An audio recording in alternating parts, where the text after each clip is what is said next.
Krankenpfleger. So, Krankenpfleger para naman sa male at Krankenschwester para sa female. So, kung napansin nyo, magkaiba sila, no? So, wag lang.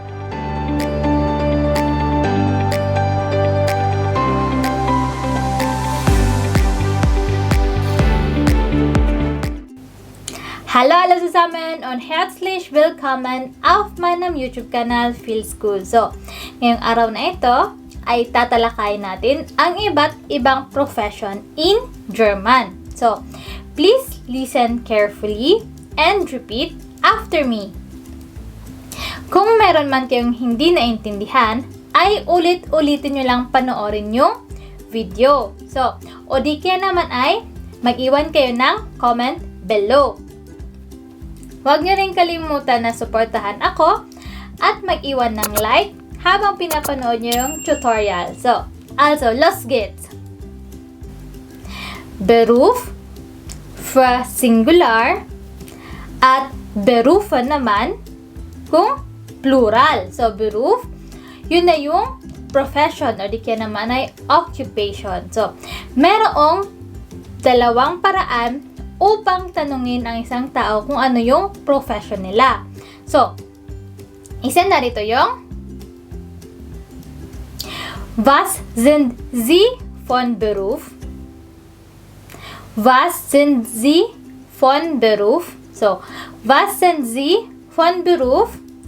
For formal at was bist du von Beruf naman for informal. So, yun. Was bist du von Beruf? So, yun na yung informal. So, o di kaya naman, maaari niyong sabihin na Was machen Sie beruflich? Was machen Sie beruflich? So, was machen Sie beruflich? Yan yung formal. At informal naman kapag Was machst du beruflich? So, was machst du beruflich? So, kung napansin nyo, Sie is para sa formal at du naman para sa informal. So, paano nga ba ito sagutin? Okay. Example. Ich bin Polizistin von Beruf. So, ich bin Polizistin von Beruf. O di kaya naman ay Ich bin Hochzeitsplanerin von Beruf. So, kung napansin nyo, ich bin, tapos yung profession nyo, tapos kasunod ay von Beruf. So, may isang word lang yung na-change sa sentence. Okay. So, ngayon naman ay talakayin na natin yung iba't ibang profession in German para at least alam nyo yung German term ng iba't ibang profession. So, magsimula na tayo. Okay. Arzt, Ärztin. So, Arzt for male, Ärztin for female. So, Architect, Architektin. Architect, Architektin. So, architect is male, Architektin is female. So, next one, Bauer. Bauer for male at Bäuerin for female. So, Bäuerin pag female na farmer. Okay, the next one is Briefträger. Briefträger for male at Briefträgerin naman for female. So, Briefträgerin. Buchhalter, Buchhalterin. Noch einmal. Buchhalter, Buchhalterin. Bäcker, Bäckerin. Noch einmal. Bäcker, Bäckerin. Hotelfachmann, Hotelfachfrau.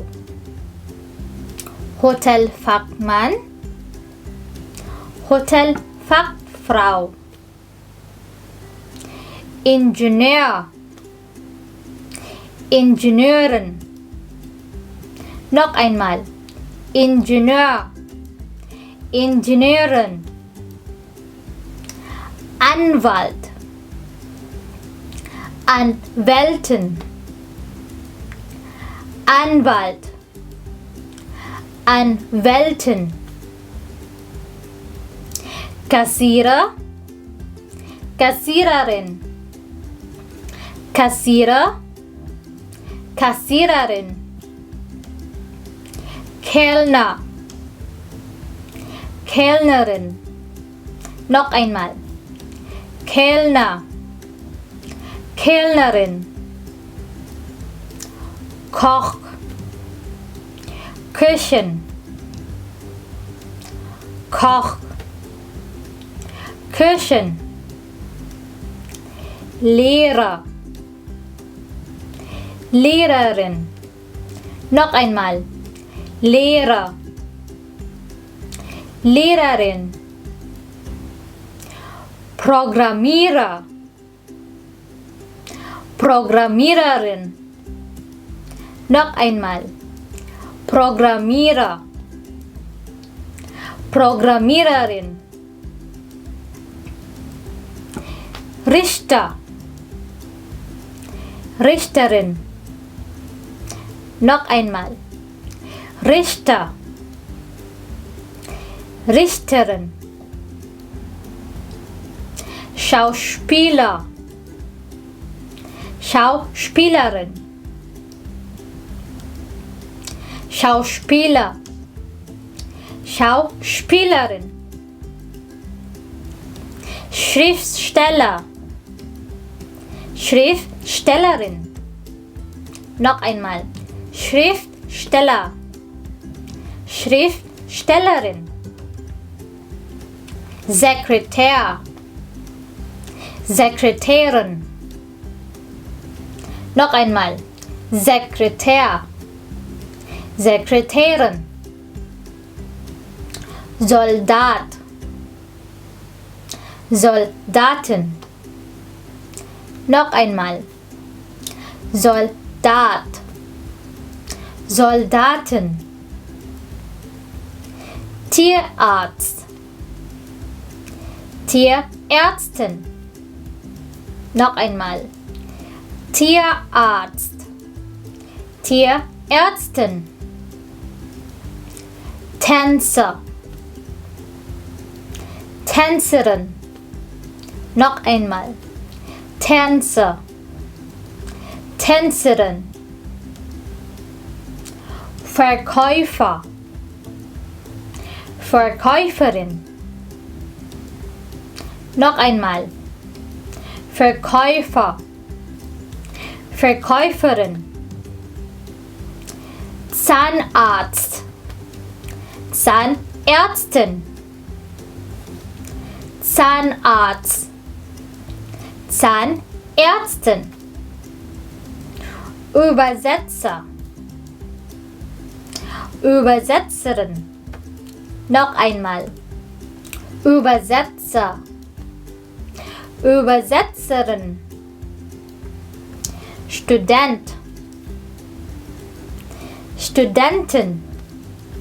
Noch einmal. Student, Studentin.